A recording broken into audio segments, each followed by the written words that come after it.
I never believed silence could feel heavier than gunfire. In Afghanistan, silence was a trap. In Iraq, it meant ambush. In Alaska, it pressed down like the whole sky had collapsed, burying us under a weight no rifle could push back. We dropped into the southern range near Anchorage for what command called a cold weather mobility exercise. The Chinook rattled in the wind, its blades fighting gusts that seemed too strong for any winter storm.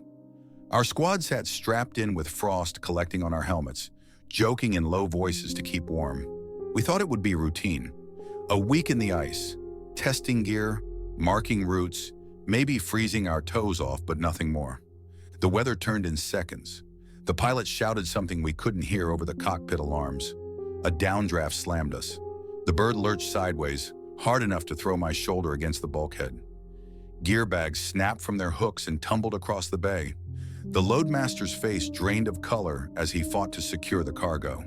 Then came the drop, like the ground had been pulled straight out from under us. We hit snow and rock with a crunch that stole the air from my lungs. The rotors shredded ice before one finally snapped. Metal shrieked. The whole world spun, then silence. We staggered out into knee-deep snow, coughing smoke from our throats. The Chinook's fuselage hissed like a wounded animal behind us, its tail buried in white. Miraculously, most of us were alive, cut and bruised but breathing. The pilot was not. The snow swallowed him with the wreck. The storm closed in, wind driving white walls across the valley. No compass worked. Radios gave nothing but static. The mountains had us. At first, we did what soldiers always do: establish a perimeter, check ammo, patch wounds. But the snow wasn't right. It didn't fall like normal flakes. It twisted, drifting upward as often as down. I pressed my glove against a nearby drift and felt vibration, faint but steady, like the ground itself carried a heartbeat. Night came early. The horizon bled red for only a few minutes before darkness fell, thicker than anything I had seen. We set up a temporary shelter using tarps from the wreck. The cold clawed through every layer of gear. Around midnight, we heard the first sound. Not the storm, not the groan of wreckage. A deep, dragging noise under the ice, like chains being pulled across rock far below us. We froze, every man listening. The sound lasted for maybe 10 seconds before fading. Someone muttered it was shifting ice. Another said it was nothing, just the wind. But no one believed it. The second sound came an hour later. Louder. A crack that shook snow from the tarp above our heads. Then a low rumble, rolling across the valley, too deliberate to be natural. I stepped outside the shelter with my rifle. The storm had thinned. The moon broke through, lighting the snowfield in silver. In the distance, a ridge rose like the spine of some buried animal. And on its surface, for a moment, I swore I saw movement. Tall shadows, too tall for men. They shifted, then dissolved into drifting snow. My breath froze in my throat. I forced myself back inside. I told the others nothing. Soldiers survive by not spreading panic. But in the dark, lying awake, I replayed the sound, the movement, the impossible scale of those shadows. We thought the mountains were empty. We thought this mission was about cold weather training. But Alaska had kept its secrets under the ice for centuries. And tonight, something had stirred. By morning, we would understand the storm had not forced us down. Something else had. Morning came as a dull glow behind the clouds. The storm eased but never stopped. Snow hissed across the wreck in thin sheets. Our breath hung in the air like smoke. The Chinook lay twisted and half-buried. One rotor sat broken on the slope like a giant claw. We kept our gloves on while we counted gear. Fingers numbed fast in that wind. We had 9 walking. Cuts. Bruises, 1 sprained wrist, frost nip along cheeks and noses. Nothing that would ground us. Our pilot was gone with the tail. We marked the spot and said a short prayer. Even men who never pray do it then. It helps you keep moving. Sergeant Avery took charge without raising his voice. He split us into tasks. One team dug the emergency sleds out of the cargo. One team went through the medical kits. I went to the radios with our RTO. The handset gave only static. Even the emergency beacon failed to handshake with the birds above. The RTO checked 3 times and then stared off at the ridge, jaw clenched. He did not have to say it. Something in that valley pushed our signal away. We warmed the lithium batteries under our armpits. No change. The compass needles jittered and sometimes spun. GPS could not fix. I tried to reach JBER by short burst. Nothing. The air felt thick, like a tunnel. The hum that I had felt in the snow grew clearer in daylight. It was not loud. It never was. It lived under the skin, a steady thrum you noticed only when you held still. We inventoried the cargo that had survived: tents, rations, heaters, ammunition, a few spare batteries. One hard case without markings. The case had a rotary latch and a gasket for cold. No shipping label, no stencils, no paperwork in the manifest pouch. It should not have been there. I asked Avery if he knew about it. He looked it over and said, "Command likes to tuck surprises into training flights." He said it with a dry smile that did not reach his eyes. We stowed the case with the rest. Nobody tried to open it. We had bigger problems, or so we told ourselves. The doc taped up knuckles and checked feet. He passed out warmers for the bootliners. The mountain ate heat faster than we could feed it. We took 10 minutes for chow. The MRES fought us. The heaters barely steamed in the cold. We ate in silence, broken by small jokes that ran on low batteries. Someone held up a lemon pound cake like it was gold. The smallest things kept the mind steady. We needed a plan. The map showed a valley that curved north into heavier terrain. Our planned landing zone was 15 clicks southwest, on the far side of two ridges. Hiking to that LZ in this weather without clear comms would be a gamble. Avery pointed to a symbol near us, a weather station or relay, marked by a tiny square. Probably a Cold War site that someone never erased from the charts. If it still stood, it could hold a radio or even shelter. The ridge where I had seen the tall shapes sat close to that symbol. My stomach sank before my brain made the link.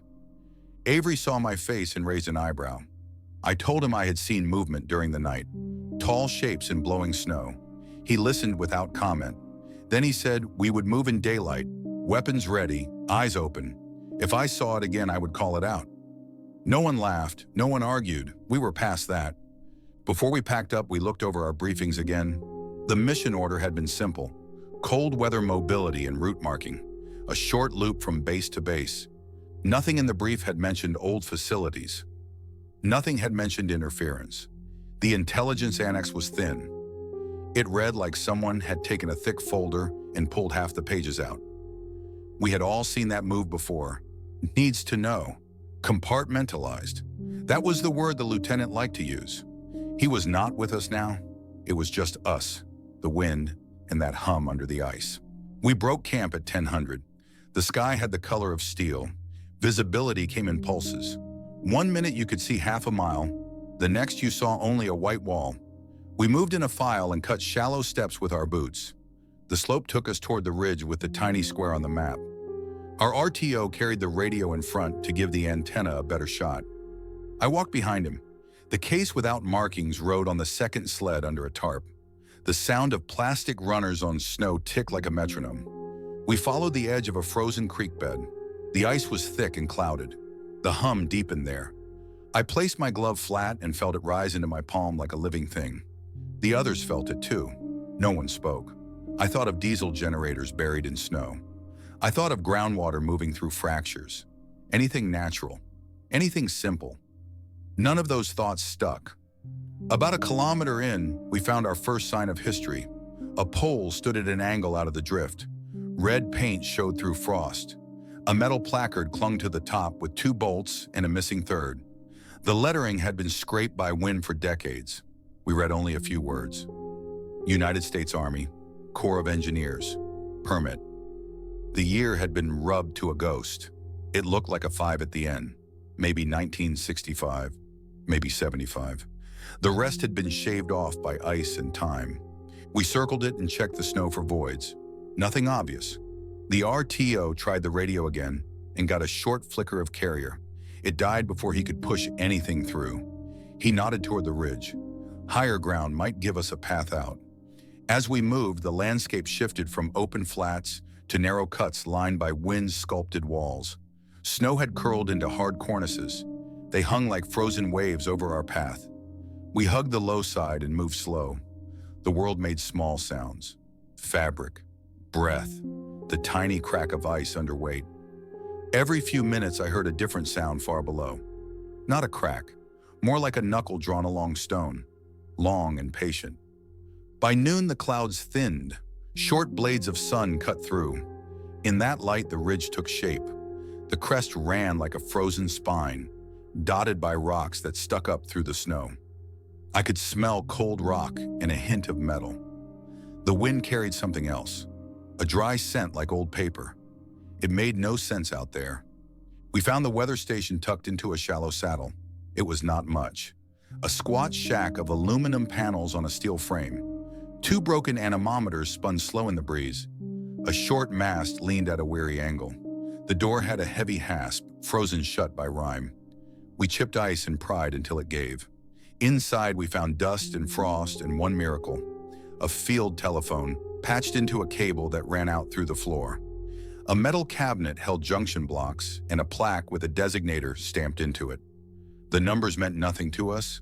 The cable felt warm where it entered the cabinet. Not hot, warm. That should not have been possible in that cold. We tried the phone. No tone. The doc wiped the contacts and tried again. Still nothing. The RTO stripped the lines, cleaned the copper with a knife, and reattached them. He cranked the handle. On the second turn, a low tone hummed up from the line. It matched the beat we had felt through the ice. It did not sound like an exchange. It felt like a pulse. The shack held more than a phone. A bench, a dead heater, a faded map pinned to the wall under plastic. The map was older than we were. It showed a network of sites across the range. Small squares like the one we stood in. Lines ran between them in a pattern that looked random at first and then did not. The lines curved to avoid valleys. They circled a point far to the north and then doubled back. The legend had been removed with a razor blade. You could see the rectangular scar. Someone had planned something under these mountains. Not a road, not a power grid. The lines did not follow sensible engineering. They followed the shape of the rock like veins on a hand. We took water and let the wind die down before we moved on. The RTO tried the phone one last time. He listened, frowned, and handed it to me. I pressed the cold earpiece against my head and heard what he heard. A far sound that could have been human speech if speech were slowed down until it lost meaning. It rode the steady thrum and then fell below it. I set the phone down and did not look at anyone. Avery pointed to the unmarked case. He said we would open it. We cleared the bench. The latch moved with effort. The gasket popped with a soft gasp. Inside lay a rectangular device about the size of a laptop, but thicker. It had a small screen, a row of buttons, and 2 coil looms sealed with connectors. No brand, no serial we could see. A folded instruction sheet sat on top. It used our fonts and our caution labels. It did not say what the device did. It said only that the device should be activated in proximity to anomalous geophysical resonance. Then it gave a code of letters and numbers that matched the designator on the cabinet plaque. We stood quiet. The word anomalous hung in the air like frost. Avery looked at me and the RTO. He said we had come here to survive, not to experiment. Then he looked at the storm building again beyond the shack door. The valley wanted us small and blind. He weighed that and then nodded. He told me to power it. He told the doc to watch the battery levels. He told the RTO to keep trying the phone. I pressed the power button. The device hummed. The screen woke with a pale glow. A graph crawled across it. Peaks, valleys. A number in the corner ticked up in slow steps. The hum in the floor matched the rise. The coil looms vibrated. The bench began to tremble in a rhythm I felt in my teeth. We shut it off before the number reached whatever target the manual had in mind. The shack felt smaller when the sound died. The wind outside grew louder, or maybe we noticed it again. The RTO said he thought the carrier on the radio had strengthened for a moment when the device ran. He could not be sure. We had shelter for the night if the shack could hold. We had a map of old sites that traced a pattern we did not understand.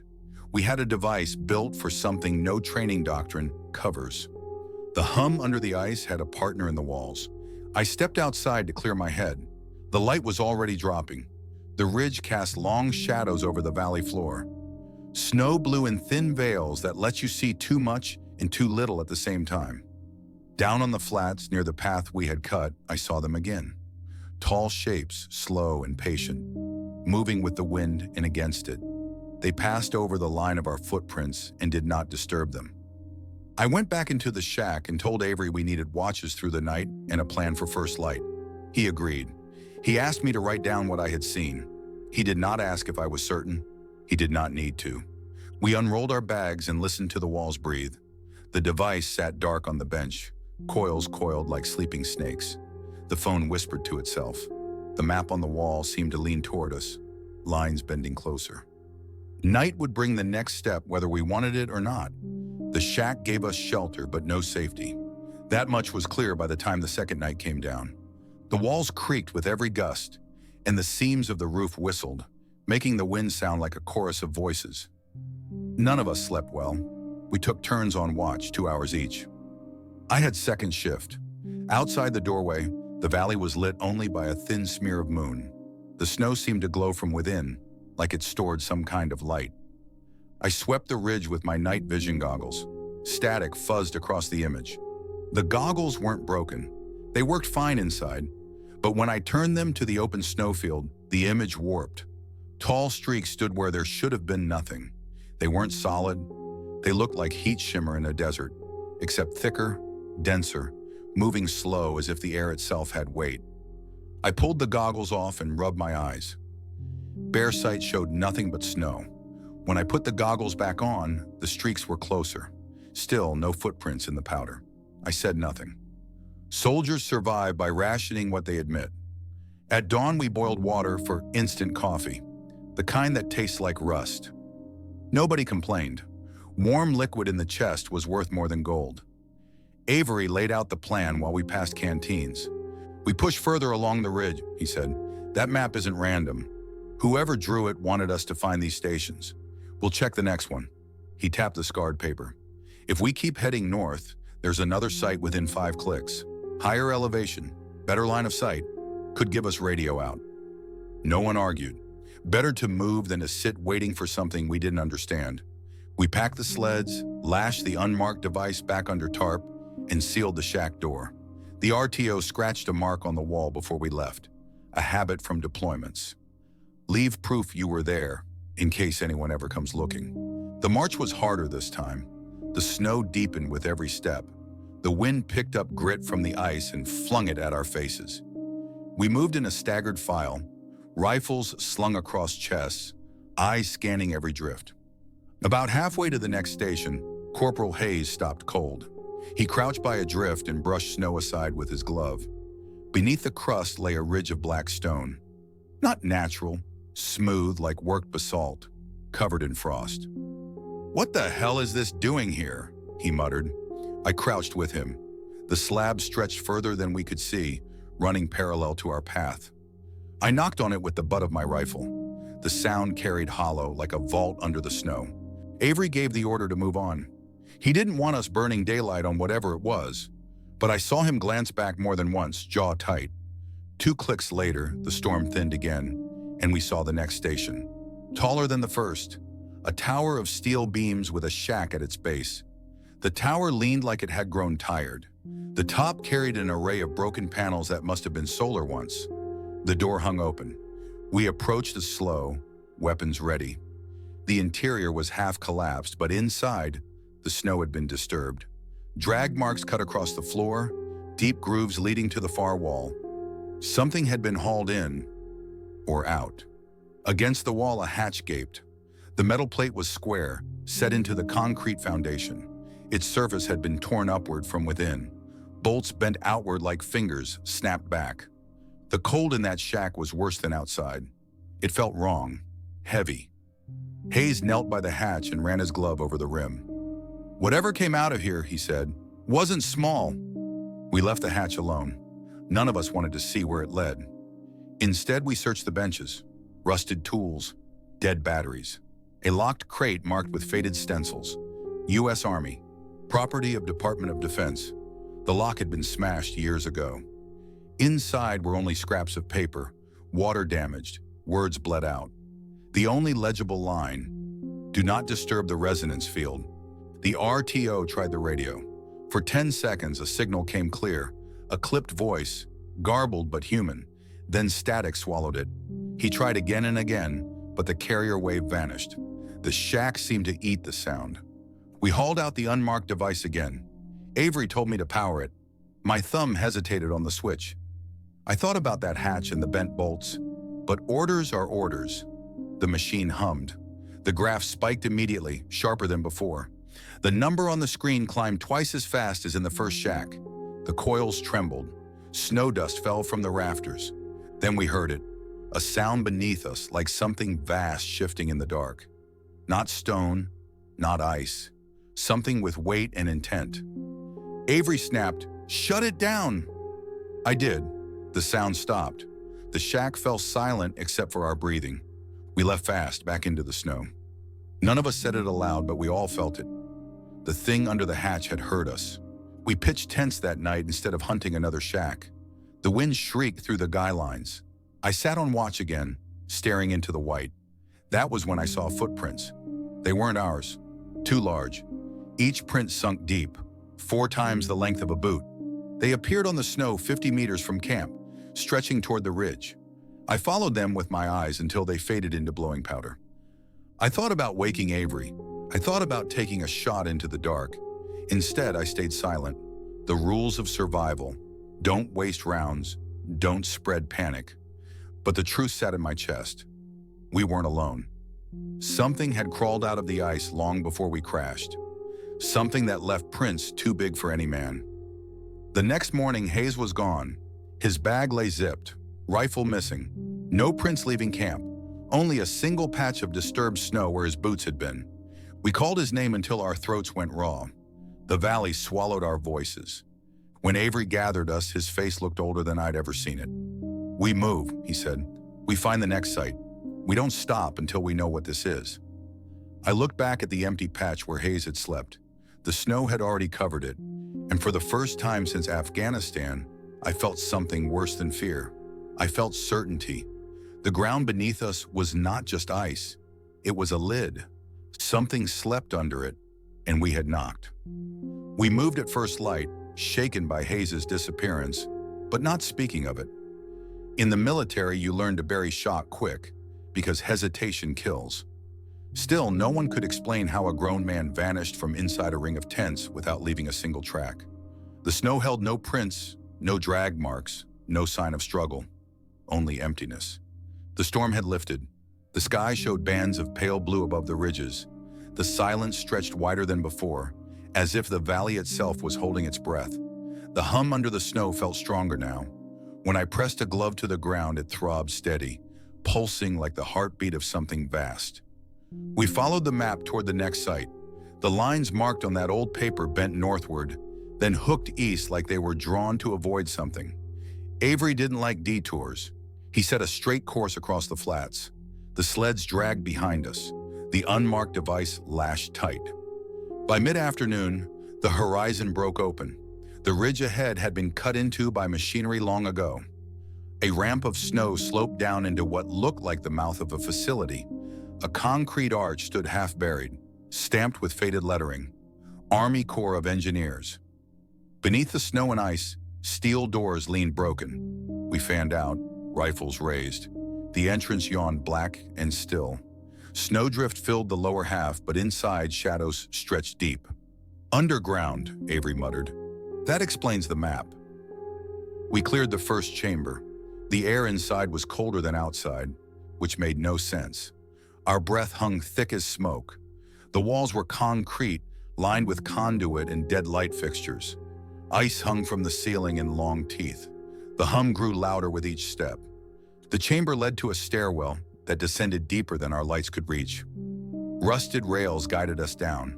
The snow muffled behind us until only the sound of boots on iron filled the dark. At the bottom, we found a wide corridor. Frost coated the walls. Old stenciling marked the doors. Storage, generator, lab. Most had been pried open decades ago, stripped of equipment, but not all. One heavy blast door at the end of the hall remained sealed, painted with warnings half erased by ice. The RTO tried the radio. This time, a clear carrier snapped into his headset. He flinched. His face went pale. "There's a signal," he said, "but it's repeating." He held the headset out. We all heard it.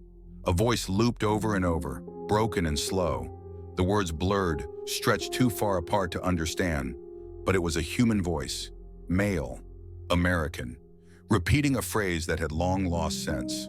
We gathered by the blast door. A wheel lock was frozen with ice.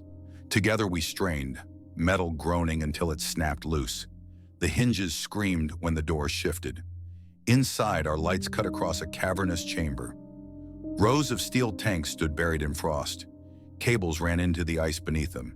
And against the far wall, chained by rusted brackets, was something I still see when I close my eyes. A figure stood there, tall, too tall. Its head nearly brushed the ceiling. Frost caked its skin, if you could call it skin. Its surface looked like pale stone veined with ice. Limbs long and disproportionate, fingers fused into blunt ends. Its eyes, if they were eyes, were covered by a plate of frozen crystal. It didn't move. For a long moment, we thought it was a statue, some relic of experiments gone wrong. But then the hum surged. The walls vibrated. Snow dust fell from the ceiling, and the thing's chest lifted, slow, deliberate. "Back!" Avery hissed. We retreated to the corridor, weapons raised. The figure shuddered against its chains. Ice cracked like gunfire. One of the brackets snapped loose with a sound that echoed down the hall. The RTO shouted over the noise, "The signal's spiking!" "It's tied to that thing." I glanced at the sled where the unmarked device waited. The words from the instructions rang in my head. "Activate in proximity to anomalous resonance." My stomach turned. The device wasn't meant to protect us. It was meant to wake whatever they had buried. The chains snapped one by one. The figure slumped forward, too heavy to fall fast. When it hit the floor, the entire facility shook. We ran. Up the stairwell, through the entrance tunnel, dragging the sleds with us. Behind us, the sound of metal tearing filled the chamber. Out in the snow, daylight blinded us. The wind had stilled to nothing. The whole valley was silent, waiting. Then the entrance behind us erupted. Concrete split. Ice cascaded down. A shape forced itself through, too tall for the opening, tearing the arch apart as it crawled free. It rose against the sky, a silhouette that dwarfed the ridgeline. Not human, not animal. Something older than both. Frost steamed from its body. When it moved, the ground trembled. We scattered across the flats. My breath tore at my lungs. My boots punched deep holes into the snow. I glanced back once, only once. The giant turned its head. Plates of ice cracked along its neck. Where its face should have been was only smooth white stone, with lines glowing faint beneath the surface. The sound it made wasn't a roar. It was a vibration, a deep note that rattled my teeth and made the air blur. Haze was gone. The hatch had been torn from within. The map showed lines that circled something buried even deeper, and now one of them had woken. We reached the ridge and collapsed behind a rock outcrop. Our rifles looked like toys against the horizon. No one spoke for a long time. When Avery finally did, his voice was flat. "This isn't ours to fight," he said. "This is older than us. Older than anything we were briefed on." He looked at the unmarked case strapped to the sled. But Command knew. "They sent us with this for a reason. We're not supposed to survive. We're supposed to open the lid." The wind rose again, carrying the sound of the giant's vibration across the valley. The snow shifted in waves like water stirred by something moving underneath. That night, none of us slept. The stars burned sharp above us, and in the distance, shapes moved along the horizon. Not just one. The frost giants were not asleep anymore, and dawn would bring worse. The night after the giant rose from the facility stretched forever. We sat in silence, rifles in our laps, eyes fixed on the horizon where the thing had vanished into the storm. None of us asked where Hayes had gone anymore. The truth was there in front of us. The mountain had never been empty. At first light, the snow had stilled. The valley spread white and endless, broken only by jagged ridges. It should have been quiet, but the ground kept humming beneath our boots, louder now, like engines idling beneath the earth. Avery gathered us by the sleds. His face looked carved from stone. We've seen enough to know Command wasn't honest. They gave us this device for one purpose: to wake them, to test what happens when they rise. He pointed at the tarp where the unmarked machine lay strapped. If we're bait, then we decide how this ends. We move to higher ground. If we can get a signal out, someone needs to know. Otherwise, we put this device in the ground and bury it. No one objected. We had crossed the line between soldiers and survivors. We began climbing toward the northern ridge. The air thinned with each step, our lungs burning. Snow crunched under boots, sled runners scraping behind us. The hum grew sharper the higher we climbed, cutting into bone. Then the ground shook. At first it felt like distant artillery. Then the ridge itself cracked. Ice split in jagged seams, spidering out across the slope. A sound rose beneath us, like glaciers grinding, but faster, alive. We scrambled higher. Behind us, the snowfield caved inward. Chunks of ice the size of trucks fell into a widening maw, and from that chasm, another figure rose. Taller than the first. Its arms hung like cranes, its head faceless, smooth as marble. Steam poured from its body as it broke free. "Go! Go!" Avery shouted. We hauled the sleds, legs screaming, breath tearing out of us. The new giant stepped onto the flats, each stride shaking snow loose from the ridge. Its vibration rolled across the valley, deeper than thunder. We reached the crest and collapsed behind a cluster of rocks. The RTO scrambled to set the radio. Static hissed, then cleared for a heartbeat, just long enough for a faint voice to break through. Exercise complete. Confirm detonation readiness. The transmission cut. We froze. Detonation. Avery's jaw tightened. They're going to bury it all. Wipe the valley. We're expendable. The realization hit hard. We hadn't been sent here to test equipment or mark routes. We'd been sent to trigger something ancient, then be erased with it. The unmarked device hummed under its tarp, as if it knew. Before we could react, a shadow swept over us. The first giant had returned, cresting the opposite ridge. Its form blurred with drifting snow, glowing lines pulsing faint beneath its surface. It moved with impossible patience, each step deliberate, each motion heavier than machinery. Two giants now, both converging toward the center of the valley. The RTO stared at his radio, then back at Avery. If they're going to blow this place, maybe we can use the signal. If we can send proof. Avery shook his head. We won't get proof out. They'll cut the channel before we speak 3 words. I watched the giants below. Their vibrations synced in rhythm, like 2 notes played on the same instrument. The snow around them shifted in waves. Cracks tore open in the valley floor, revealing black stone slabs beneath. Slabs that looked like doors. They're not moving at random, I said. They're waking more. As if to confirm, a third rumble rose from under the ice. We had to act.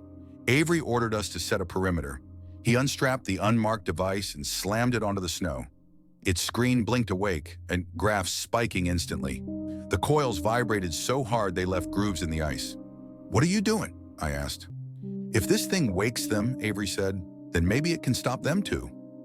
We just haven't pushed it far enough." He pressed both hands on the controls and drove the power higher. The machine shrieked, a sound so sharp it cut the air like glass. The giants stopped. Their heads turned toward us, lines of light brightening beneath their surfaces. The device screamed louder.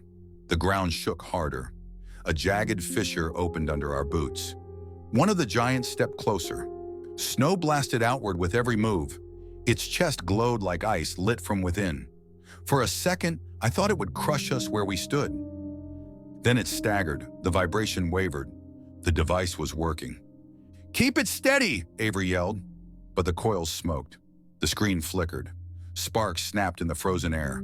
The RTO grabbed his radio, shouting over the noise, "If this thing overloads, it'll take us with it."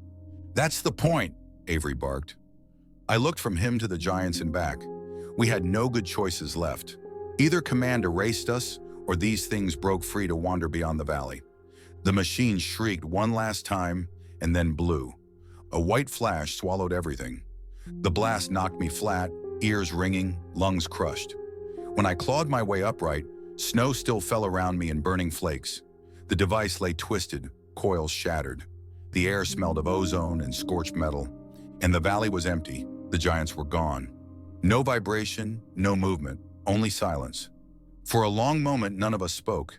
Then Avery said quietly, "They weren't destroyed, just pushed back under, like a lid slammed shut." We all knew it was temporary. Before we could regroup, the radio crackled. A new voice this time, calm, rehearsed. "Team Bravo, your mission is complete. Extract coordinates to follow. Do not attempt further transmission." The line went dead. Extract, not rescue, not medevac. Extract meant we had done what they wanted. We had proven the giants could still wake, that they could still be controlled, or at least forced back. We had served our purpose, and command would bury the rest. We stood on the ridge, battered and hollow, watching the valley settle into silence again. Snow drifted back over the fissures, erasing every mark. The hum was gone, for now. But deep down, we knew the ice didn't sleep forever. The valley lay still in the days that followed, as if the land had never moved. Snow drifted back into the fissures, smoothing the scars where giants had torn themselves free. The silence that returned was not peace, it was waiting. We held position on the ridge until our rations dwindled. No aircraft came, no rescue teams. The only voice we heard was the clip transmission confirming extract coordinates to follow. Those coordinates never came. Avery rationed food down to half portions. Melted snow kept our canteens filled, but it never warmed right. It carried a taste like iron, like drinking rust. Each of us knew our bodies would break if we stayed too long, but no one said it aloud. On the third morning, we saw movement on the horizon. A column of vehicles crawled along the ice road cut into the mountainside. Not civilian. Olive-drab trucks with white tarps, followed by two tracked carriers. They rolled in silence. No lights, no flags. We watched them from cover as they pulled into the valley. Men in parkas and goggles dismounted. They moved with discipline, rifles slung low but ready. Engineers set charges along the fissures. The rest secured the old station we had left behind. Avery spoke in a whisper. "They're here to seal it all, to bury what we saw." We stayed hidden, breath fogging in our scarves, until the vehicles finished their work. Explosions rolled across the flats, muffled by snow. Chunks of ice and stone collapsed into the cracks. Dust clouds rose, then froze in the air like ghosts. By nightfall, the convoy was gone. Only fresh drifts remained. The hum stayed silent, but every man knew it was not gone, just pressed deeper, like coals under ash. That night around the heater, we talked about options. The RTO said we could try to reach the coast on foot, but the distance was too great without resupply. The medics suggested following the convoy's tracks, hoping they led to a secondary outpost. Avery said nothing for a long time. Then he looked at each of us, his eyes hollow. "They don't want us back," he said. "They'll call us lost. Training accident, crash in a storm. Our families will get folded flags and letters signed by a general who never knew our names. That's how this ends for us." The truth hit hard. We weren't part of the story anymore. We were loose ends. Still, soldiers moved forward. That's the only way you keep breathing. So we packed what we had and followed the tracks north. The march lasted 4 days. Snow crusted thick on our gear. Boots cracked from cold. Sleep came in stolen bursts inside half-collapsed tents. The farther we went, the more unnatural the silence became. No birds, no wolves, no living thing but us.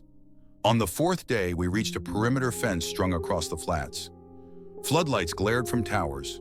A prefab compound sat beyond, half buried in snow. Trucks idled inside, exhaust pluming into the dark. We didn't approach. We knew better. If command wanted us gone, stepping into their light would only finish the job. Instead, we circled wide, hiding in the rocks. From our position, we watched men in hazmat suits unload containers from the trucks. Each container bore markings: biohazard, restricted, handle with care. They carried them into a structure built into the side of the ridge, a structure that hummed faintly even from where we crouched. "Another facility," I muttered. Avery nodded. "Not destroyed, expanded. They're not burying this. They're harnessing it." None of us said what we all thought, that the giants weren't accidents of nature. They were being studied, tested, maybe even shaped into something worse. We stayed until dawn, watching as the convoy rolled out again. Then we turned back into the mountains. Survival had become our only mission now. The days blurred, frost-bitten fingers, empty stomachs, faces hollowed by cold. Still, we moved. Soldiers always move. By the time a search and rescue bird spotted us on the 13th day, only 4 of us remained. They found us half dead, wrapped in shredded tarps, rifles frozen to our chests. The crew didn't ask questions. They lifted us out, silent, eyes forward. At JBER, debrief was swift and clinical. We were told our crash site had been erased by avalanche. No facilities existed in that valley. No transmissions had been recorded. We were mistaken. Our memories distorted by trauma and exposure. The words tasted like ice. We were given forms to sign, stamped, classified. We were told not to discuss the mission again. We were told our families would hear only that we had been injured during routine training. And then we were dismissed. I remember stepping out of that office into the thin Alaskan sun. The air felt too bright, too clean, like none of it had happened. Yet I could still feel the hum under my boots, even on the pavement. Weeks passed, my wounds healed, my discharge papers came through. On the outside, I was free. On the inside, I carried a valley full of shadows. At night, I dreamt of the giants shifting beneath the ice. I heard the vibration in the walls of my apartment, in the pipes, in the rumble of subway trains. Sometimes I woke convinced the floor was trembling. I told myself it was memory, nerves. But deep down, I knew better. What we woke in Alaska never went back to sleep. Years have passed since that valley, but I've never left it. Not really. I carry it in my bones the way frost carries cracks through glass. Most nights I wake before dawn, heart racing, ears straining for the sound beneath the floor, that same low hum, steady and patient, like something remembering me. The Army buried our story in paperwork. My official record says non-combat injury, exposure during training. The others have similar lines stamped across their files. Hayes's name is etched on a wall as presumed lost in crash. Not a word about what pulled him away without leaving a footprint. I tried once to speak to a journalist. I didn't make it 5 minutes into the meeting before 2 men in plain suits stepped into the cafe and sat down behind me. They didn't say a word. They didn't need to. I walked out, and I've never tried again. But silence doesn't erase truth. I know what we saw. I know what rose from beneath that ice. I know the way their bodies glowed faint under snowlight, the way the air shook when they moved. And I know the device they gave us wasn't a mistake. It was a key to a lock humanity should never have touched. Sometimes I replay that moment when Avery forced the power higher, when the giants stopped and turned their faceless heads toward us. The machine screamed, the valley split, and for a heartbeat, I swear they were listening. Not to the device, but to us. Like they had been waiting for centuries for someone to knock loud enough. We knocked. And though command shut the lid again with fire and concrete, lids don't hold forever.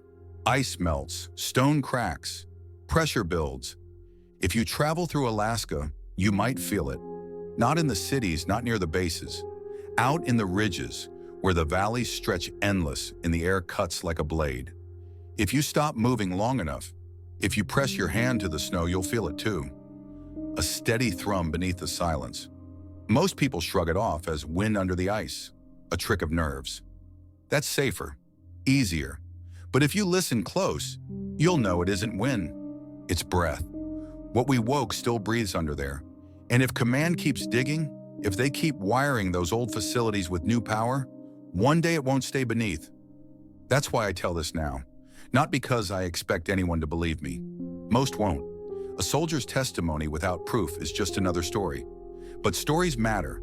They last longer than reports and longer than orders. They linger in the air the way vibrations do. So if you hear about tremors in Alaska, if you hear about drills that never make the news, remember this. There are things older than war sleeping under the earth. Things we were never meant to wake. And if one day the ice splits and the hum rises until you can feel it in your teeth, know this truth. Alaska's frost giants never died. They were only waiting.